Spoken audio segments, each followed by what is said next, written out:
to Afghanistan, where the U.S. wrapped up its military presence weeks ago, only to see the Taliban return to power. Now, Washington has stopped inbound flights carrying evacuees after discovering that some new arrivals in the U.S. had measles. This comes after the United Nations condemned the Taliban's crackdown on protesters there.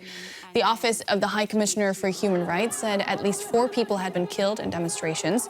The UN is now calling on the Taliban to cease the use of force against demonstrators and journalists covering the rallies. For more on this, let's bring in journalist Frans Marty in Kabul, Afghanistan. Frans, welcome again. The UN has condemned the Taliban crackdown on protesters and journalists. That's all well and good, but is it likely to have any impact on Taliban leaders? So far, I can't see that it had any impact. It's also given the government they announce all like their old hardliners, nothing of like inclusiveness. It sent a sign that the Taliban are more focused on internal cohesion and less on how they look to the outside world.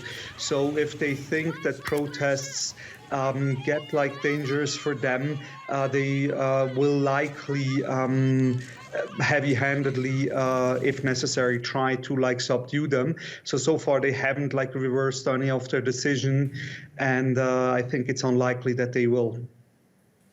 The U.S. has halted flights from Afghanistan because of what looks like a measles outbreak. What does this mean for further evacuations?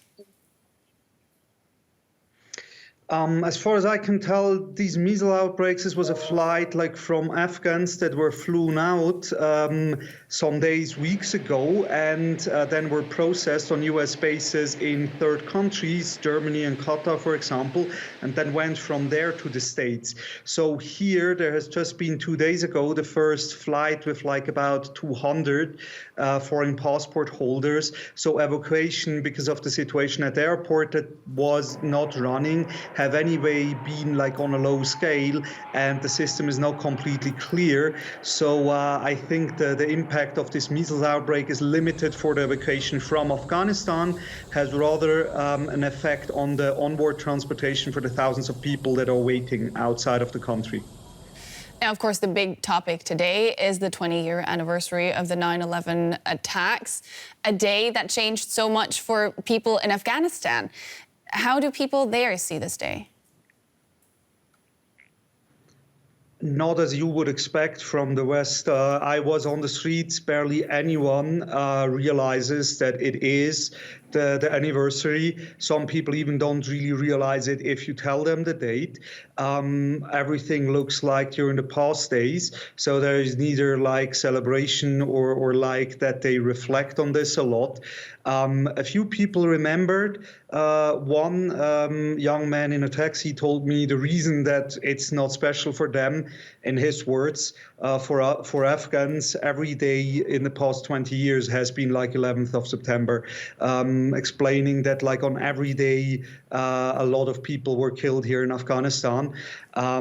There are, of course, also different reactions. For example, someone, when asked about it, stated conspiracy theories that the Americans staged it to invade, when I tried to say that they didn't really need to do that because there have been terror attacks conducted by bin Laden before 11 September. He wouldn't like acknowledge that. Then someone offered it was the Israelis. So you have also these conspiracy theories. But in general, it's like many people don't know, and the one that do, they don't really care about. Frans Marty in Kabul, Afghanistan, thank you very much.